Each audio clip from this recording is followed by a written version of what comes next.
Welcome to the first video of our creation series where we will be making our first project called NRF Multipurpose DIY Remote. Phew, that's such a long name.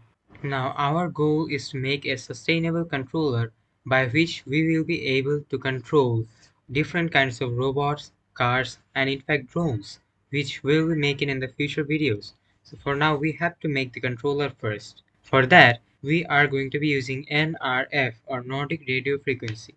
Although there are two other methods which are popular for controlling robots and such things, which are Bluetooth and Wi-Fi, but they have a really low to mid range and they have high latency, so they are not the ideal choice for making controllers. And now for the brain of the controller, which we will be using to control different inputs and send signals via the NRF module. The brain of the controller will be a microcontroller called ESP32, which also uses a 3.3 volt input as the same of the NRF module. So let's jump right off to research the parts we will need and complete this awesome project.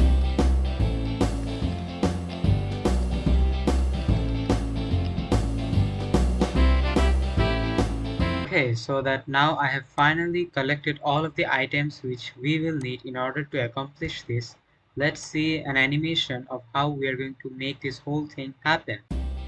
To make this whole thing come together, at first we will need our controller ESP32 Room 32 development board, 32 pins, as well as two 18650 lithium ion batteries. Then we will need a buck converter to convert the input voltage into 3.3 volt. Two joystick modules as input to send signals to robot.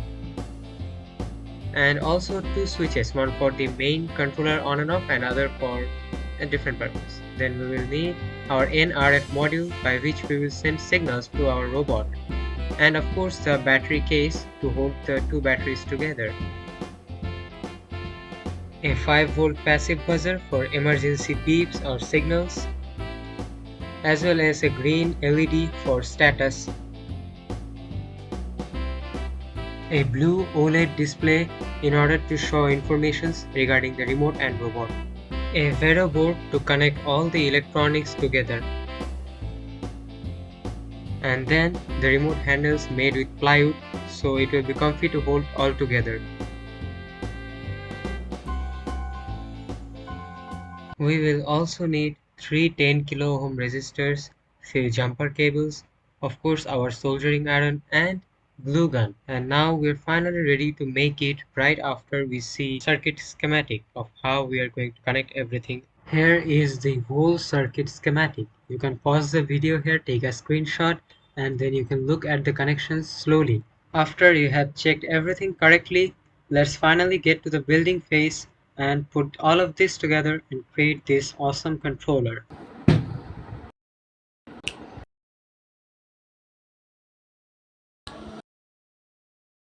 Okay, let's now place everything together in the variable. First off, obviously with our microcontroller, then with our blue OLED display, and then obviously with our NRF module. We can just insert those pins into the variable and they will stick perfectly fine. Then we can add our 5 volt buzzer and obviously our joystick modules and the batteries.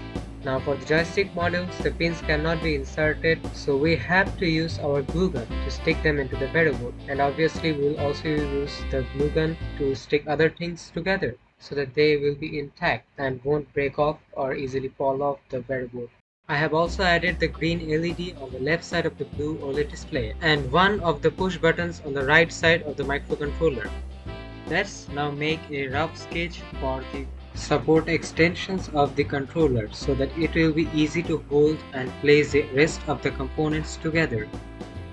And now let's complete this sketch with a pin for final completion. And now let's write the name of the controller so that I will remember the sketch when I will be cutting the plywoods.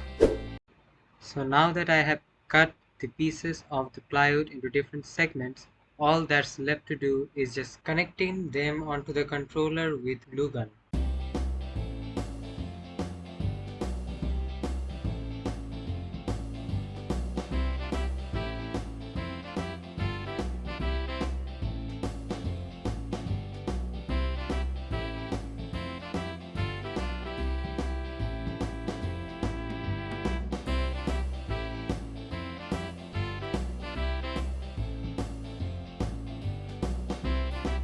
Last, let's place the battery holder.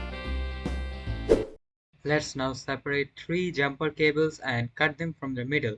Now we have 6 total jumper cables, and let's just strip off the insulation of the last part of the wires, and then we can connect it with the joystick module. By the way, I also attached the latch switch which will act as the main controller on and off switch. Now I'm using 3 pin and 2 pin connectors for the joystick modules. The 2 pin ones for the power of 5 volt and ground, and the 3 pin ones are for the data transfer towards the microcontroller. And we're also going to strip off the ends, the insulation ends of the connectors, so that we can connect these 6 wires one by one.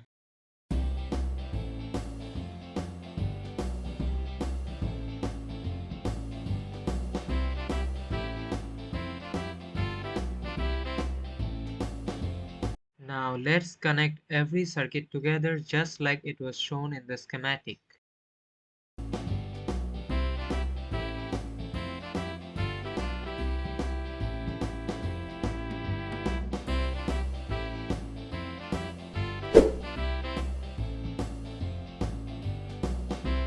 2,000 years later.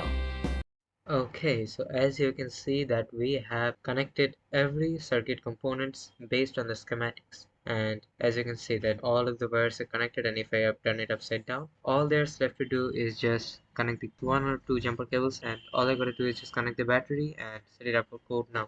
As you can guys see that I have opened Thony IDE, which is for MicroPython in my ESP32.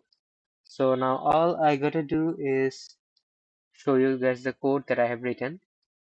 So these are the LED pins for the green LED. This is for the buzzer. This is that switch for the changing of the selecting bots, actually a bot selecting switch pin. So we can switch between different bots to select the bot we want to control. This is the battery voltage monitor. For like we have used an input pin with the voltage divider circuit shown in the schematic. These are for the left joysticks, right joystick. This is for the NRF module, but for this case, like we are soon going to be playing in a mini Robo Soccer tournament where I will also be using another ESP32 board, so we will just use Wi-Fi instead of the NRF module for now. At least we can change that later. When we will actually use the NRF module, we will select those pins. And this is for OLED setup, the OLED screen. This is the Wi-Fi code for the ESP32 of the Robo Soccer bot. As you can see that we have main RoboSoccer, which is made with like metal chassis, and this is a mini RoboSoccer. There are 2 bots, we can control between 1 or 2 of them, as you can see right here. All of this code is going to be in my GitHub in the link in the description. You guys can check my GitHub. We will be using espnow communication, and if there's a battery checking function, you guys can tweak with the code as much as you like. This is the main loop of the code. Yes, it is, and now let's test if we can actually win our event with this robot. As you can guys see right now that our remote is really working well with our Robo Soccer bot. Well, mini Robo Soccer bot. Oh. Well, let's just say that we lost that match. But as you guys can see, we might have a few problems with the remote, such as you can see right here, the resistor already broke off where I had to measure the battery level. And yeah, there are not that much buttons on the remote. And also here are some highlights of that match while we talk about what we are going to do in the next episode, since there are a few problems here. So in the next episode, I will try to improve the controller first by purchasing a second-hand transmitter of a drone, and then we'll use that case and we'll entirely change the wiring with this ESP32 setup. So see you guys in my next episode. Take care and Allah Hafiz.